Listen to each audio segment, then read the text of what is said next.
Bonjour à tous, bienvenue à l'Académie exponentielle. Alors, maintenant que le bac est terminé, je vais vous proposer une série d'exercices pour se préparer en calcul pour les études après le bac, éventuellement la classe préparatoire ou d'autres études. Et puis, je vous propose aujourd'hui que nous fassions un exercice de factorisation. Je suis en train en ce moment de terminer la création d'une formation de calcul justement pour les élèves de lycée ou les élèves post-bac qui veulent se préparer pour l'entrée dans des classes prépa par exemple, et qui veulent se renforcer en calcul. Et pendant la formation, nous sommes tombés sur cet exercice. Et au passage d'ailleurs, je salue les futurs étudiants de la formation qui viendront voir cette vidéo pour voir la correction de cet exercice, puisque je ne l'ai pas traité dans la formation. Alors du coup, on nous donne un polynôme, x puissance 4 moins 19x puissance 2 plus 52x moins 40, et on veut résoudre l'équation, cette fonction polynôme est positive. Alors évidemment, a priori, si on a juste ça, on ne sait pas résoudre, parce que, à la limite, s'il n'y avait pas le 52x, on pourrait faire une équation avec x au carré, une équation du second degré bicarré, donc en posant grand X égale x au carré, mais là, avec le 52x, on ne peut pas faire ça, donc il faut factoriser. Bon, on ne sait a priori pas factoriser une fonction comme ça, sauf si on détermine une racine évidente, mais il n'y a pas de racine évidente ici. Mais on nous propose une factorisation sous la forme x au carré plus ax plus b, facteur de x au carré moins ax plus 2a.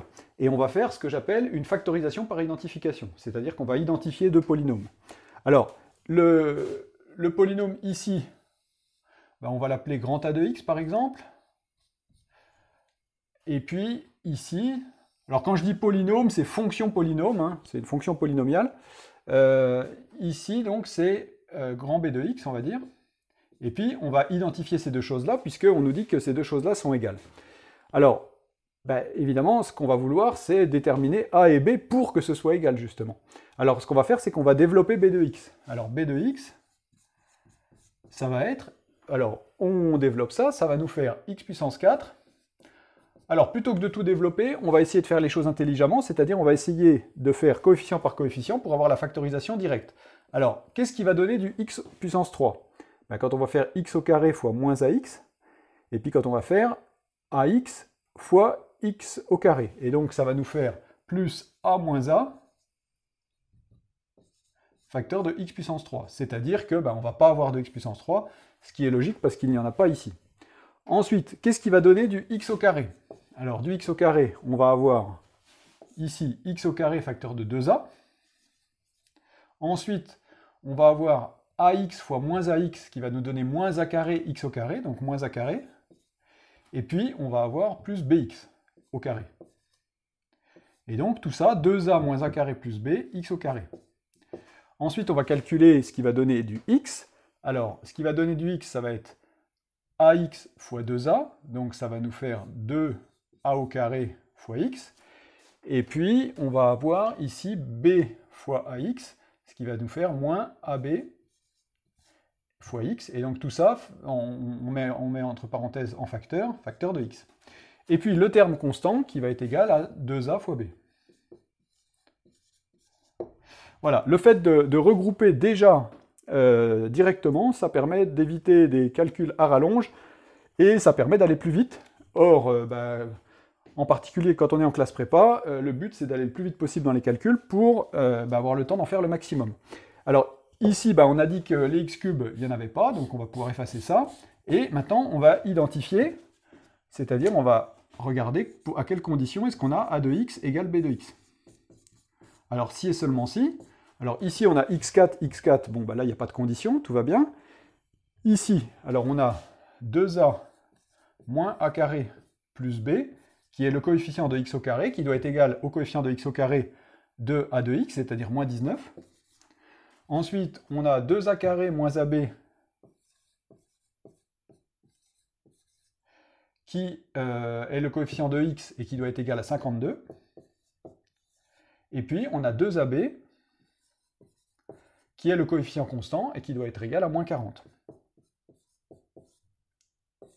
Voilà, et avec ça, on doit se débrouiller pour trouver la valeur de a et de b, ou les valeurs s'il y a plusieurs possibilités. Alors ici, si on divise par 2, on va avoir AB qui va être égal à moins 40 divisé par 2, c'est-à-dire à moins 20. Et puis, du coup, on va pouvoir remplacer AB par moins 20 ici, ce qui fait que dans la deuxième équation, on n'aura plus que du A carré, ce qui va falloir nous permettre de trouver A. Alors, donc, ici, on a 2A moins A carré plus B égale moins 19. Et puis, donc, ici, on remplace AB par moins 20. Donc, ça va nous faire plus 20, du coup. Moins 20, plus 20. On va le passer de l'autre côté. Ça va faire 52 moins 20, et ça va faire 32. Donc, ça va faire A carré, et 2A carré égale 32. Si on divise par 2, ça va nous faire A carré égale 32 divisé par 2, c'est-à-dire 16. Et puis, AB égale moins 20. Donc, ça, A carré égale 16, ça va nous donner A égale plus ou moins 4, soit plus 4, soit moins 4. Et puis, toujours pareil, AB égale moins 20. Et puis, donc, 2A moins A carré plus B égale moins 19. Et maintenant, on va regarder les possibilités. Alors, soit A égale 4. Si A égale 4, ça veut dire que ça fait 4B égale moins 20. Quand on divise par 4, ça fait B égale moins 5. B égale moins 5. Mais attention, il faut vérifier que ça marche. Donc, donc 2A, ça va faire 8. Moins A carré, c'est-à-dire moins 16. Plus B, c'est-à-dire moins 5, est égal à moins 19.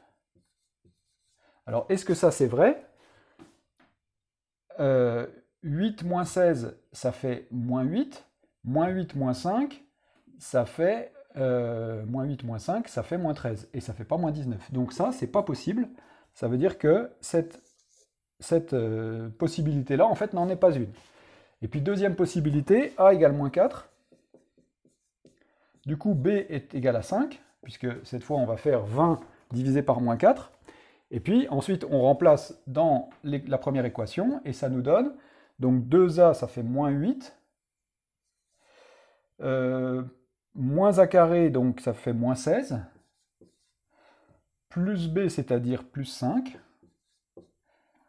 est égal à moins 19. Et il faut vérifier si ça, c'est vrai. Alors, moins 16, moins 8, ça fait moins 24. Et moins 24 plus 5, ça fait bien moins 19. Donc ça, c'est vrai. Ce qui fait que ça, c'est pas possible. Et du coup, ça, c'est la seule possibilité. Et donc, on a A égale moins 4, B égale 5, et puis donc notre équation qui est vérifiée. Alors, je vais noter ça dans un coin. Je vais en profiter pour utiliser de la couleur. A égale moins 4, B égale 5. Et puis, on va effacer ça, et on va finir de répondre à la question qui était, donc je vous rappelle, quel est le signe du polynôme? Enfin, quelle est la solution de l'inéquation a de x positive.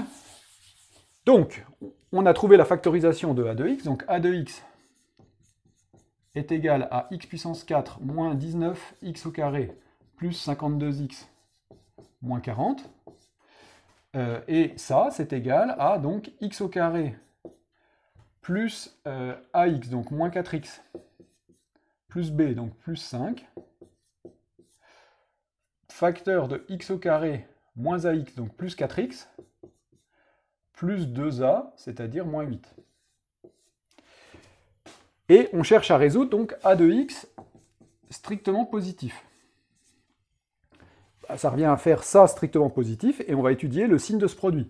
Alors pour étudier le signe de ce produit, on va étudier séparément le signe de chaque polynôme.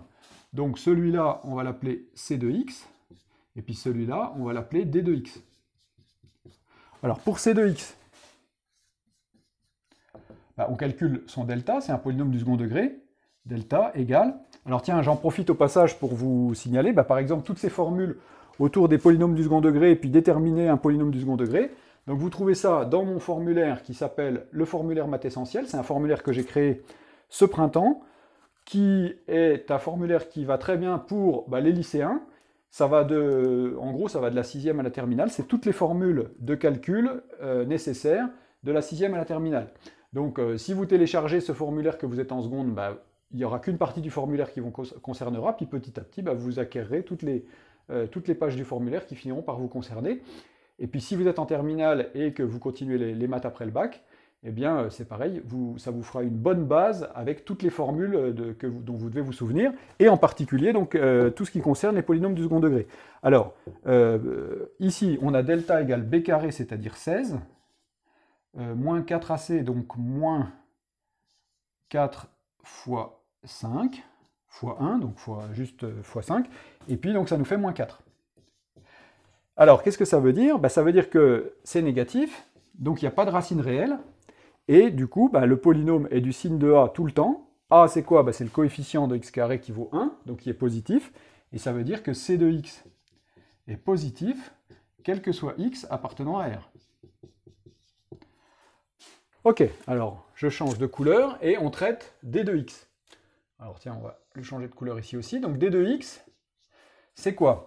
C'est x puissance 2 plus 4x moins 8. On va calculer son delta aussi.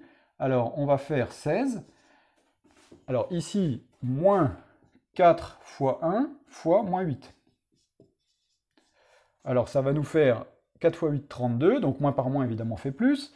4 fois 8, 32. 32 plus 16, 48. Donc, c'est égal à 48. C'est positif. On va avoir deux racines. Donc, x1 qui va être moins b, moins racine de delta sur 2a, donc moins b, moins racine de 48. Alors moins b, oui, c'est moins 4, pardon. Moins racine de 48 sur 2a, c'est-à-dire sur 2. Alors, racine de 48, on veut simplifier la racine de 48. Alors, comment est-ce qu'on simplifie une racine carrée? Au passage, vous trouverez ça dans le formulaire maths essentiel, et pour ceux qui veulent travailler ça, eh bien, vous trouverez ça dans ma formation qui s'appelle Prépa Calcul, que je suis en train de terminer de préparer. Et donc, si vous prenez le formulaire, vous recevrez ensuite des nouvelles quand la formation sera prête. J'en parlerai aussi sur la chaîne, évidemment, dans les vidéos futures. Alors, pour simplifier racine de 48, qu'est-ce qu'on fait? On cherche le plus grand carré qui divise 48. Alors, soit on le voit, soit on ne le voit pas. Si on ne le voit pas, eh bien, on peut faire la décomposition de 48. Alors, 48, on fait sa décomposition. 2, ça fait 24. On divise par 2, ça fait 12. On divise par 2, ça fait 6. On divise par 2, ça fait 3. On divise par 3, ça fait 1. Et donc, la décomposition de 48, c'est 2 à la puissance 4 fois 3. C'est-à-dire, c'est 16 fois 3. Et donc, c'est racine de 16 fois racine de 3. Et racine de 16, évidemment, ça vaut 4. Et donc, ça fait 4 racines de 3.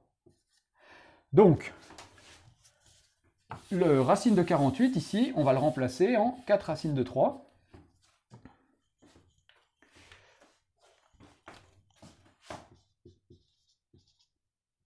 Sur 2, et puis on simplifie ça, ça nous fait donc moins 2 racines de 3. Et puis on calcule x2, moins 4 plus 4 racines de 3 sur 2, c'est moins b plus racine de delta sur 2a, et donc moins 2 plus 2 racines de 3. On peut maintenant faire un tableau de signes dans lequel on va mettre c de x, d de x, et du coup a de x. Alors, allons-y. Donc x moins l'infini plus l'infini, et puis comme valeur intermédiaire, on met ces deux valeurs-là, moins 2 racine de 3, et puis moins 2 plus 2 racines de 3. Alors, du coup, on commence par c de x. C de x, lui, on a dit qu'il était tout le temps positif, donc c'est plus, plus, plus. Ensuite, on met d de x. D de x, on a dit qu'il avait deux racines, donc ces deux racines-là, ils s'annulent donc ici. Alors, quel est le signe de d de x? On sait qu'un polynôme du second degré, c'est du signe de a, c'est-à-dire de 1, c'est-à-dire positif, à l'extérieur des racines, et du signe de moins 1 à l'intérieur. Donc ça va être positif, négatif, positif. Et puis ensuite, a de x, qu'est-ce qu'on a dit? A de x, c'est justement le produit c de x fois d de x. Donc, qu'est-ce qu'on fait? On applique la règle des signes. La règle des signes nous dit plus, 0, moins, 0, plus. Plus par plus fois plus égale plus, et puis plus fois moins égale moins. Et donc, du coup, quand est-ce que a de x est strictement positif? A de x est strictement positif ici, et a de x est strictement positif là. Et donc, l'ensemble des solutions, S égale, du coup, moins l'infini jusqu'à moins 2 racine de 3, et puis moins 2 plus 2 racine de 3, jusqu'à plus l'infini. Alors les crochets sont toujours ouverts en l'infini, et puis ici c'est strictement positif, donc les bornes de l'intervalle ne sont pas prises, et donc c'est crochet ouvert ici, union, et crochet ouvert là. Donc voilà pour l'ensemble des solutions. Alors on travaille toutes sortes d'inéquations comme ça dans la formation prépa calcul, mais celle-là ça faisait un peu trop, déjà peut-être un peu trop difficile pour cette formation, et puis ça faisait trop long sur la fiche, c'est pour ça que je l'ai retiré d'une fiche, et que j'ai dit aux étudiants de la formation de venir voir la vidéo de correction, donc vidéo que je viens de tourner. Donc voilà pour aujourd'hui, ce que je voulais vous présenter, et puis la semaine prochaine, on va commencer à parler de dérivées, et en particulier d'une dérivée particulière qui nous donne une fonction particulière, et ensuite on fera des intégrales à partir de ça. Donc voilà, si vous voulez continuer les maths avec moi pour vous préparer à votre entrée en classe prépa ou à continuer les études en maths par la suite, eh bien, on travaille ensemble. On se retrouve la semaine prochaine pour la suite. Voilà, salut à tous!